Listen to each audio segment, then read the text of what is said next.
आदाब, नमस्ते, सत श्री अकाल। आज मैं जिस फिल्मी शख्सियत के बारे में बात करने जा रहा हूँ उनका नाम है हिमांशु राय। आप 1892 में पैदा हुए और 1940 में आप फोत हो गए। और आपका ताल्लुक एक बंगाली एरिस्टोक्रेटिक फैमिली से था और आप लॉ ग्रेजुएट थे और आप लॉ के हवाले से मज़ीद तालीम हासिल करने के लिए लंदन चले गए, क्योंकि आप बार एट लॉ करना चाहते थे, बैरिस्टर बनना चाहते थे। लेकिन वहाँ आपकी मुलाकात एक स्क्रीन प्ले राइटर निरंजन पाल से हुई और वहीं पे आपने फिल्म मेकिंग के बारे में इल्म हासिल करना शुरू किया। और वहाँ पे आपकी मुलाकात फ्रांस ऑस्टन से हुई और देविका रानी के साथ भी हुई। और इन सारे लोगों ने मिलके सोचा कि हम एक फिल्म मेकिंग की तरफ आते हैं। और आपने 1934 में देविका रानी के साथ, अपनी वाइफ के साथ मिलके बॉम्बे टॉकीज़ की बुनियाद रखी। लेकिन आपने फिल्मों में एक्टिंग जो है उससे पहले शुरू कर दी थी, जब आप वहाँ से अपनी तालीम को खैर बात कह के स्क्रीन राइटर से मिलने के बाद आपका रुझान फिल्मों की तरफ आ गया। और बॉम्बे टॉकीज़ में आपके जो पार्टनर थे शशधर मुखर्जी थे और उसी कंपनी में आपके स्टूडियो टेक्नीशियन जो काम करते थे, जो कि किसी भी तरीके से फिल्मों के लिए मुनासिब नहीं थे, उन्होंने बीए किया हुआ था। उनका नाम था अशोक कुमार गंगुली और आपने उनको अपनी फिल्म में अछूत कन्हैया में लीड रोल प्ले करने को कहा।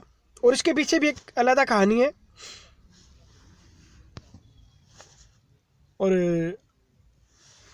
आपकी शादी देविका रानी से हुई और देविका रानी के बारे में उसके बारे में एक अलग वीडियो बनाऊंगा।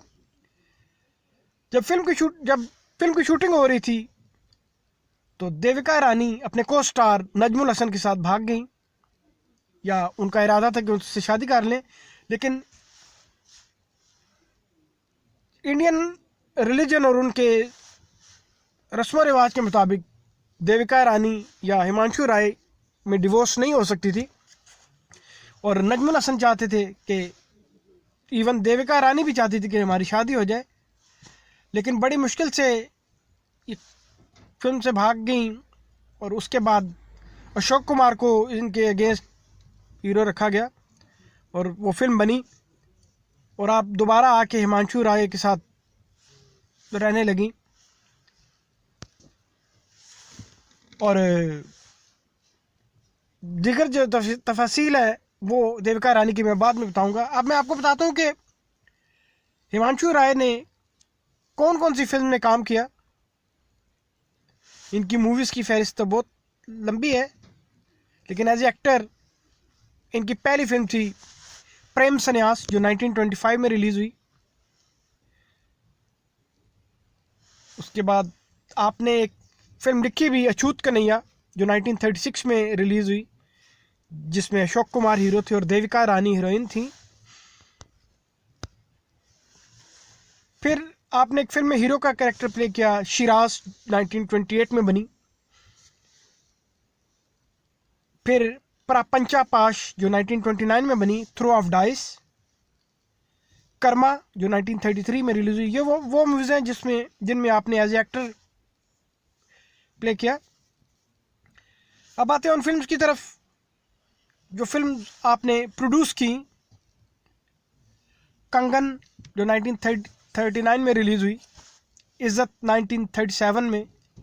जीवन प्रभात, सावित्री, अछूत कन्हैया, जन्माभूमि, जीवन नैया, जवानी की हवा, कर्मा, थ्रो ऑफ डाइस या प्रपंचा पाश, शिराज। तो ये कहानी थी हिमांशु राय की। और मुझे इनके बारे में पहली दफ़ा उस वक्त पता लगा जब मैं अपने पसंदीदा अफसाना नगार मंटो की किताबें पढ़ा करता था। उन्होंने इनके बारे में एक मुफस्सिल तफसील से एक मजमून लिखा है और दिलचस्प बात यह है कि इनकी बेशुमार फिल्में जो जिनका मैंने जिक्र किया है, ये सारी आपको यूट्यूब पे मिल जाती हैं और आप इन्हें देख सकते हैं। और इसके साथ ही मैं अपनी वीडियो का अख्ताम करता हूँ। मेरे चैनल को सब्सक्राइब कीजिए, मेरी वीडियो को लाइक कीजिए। बहुत शुक्रिया।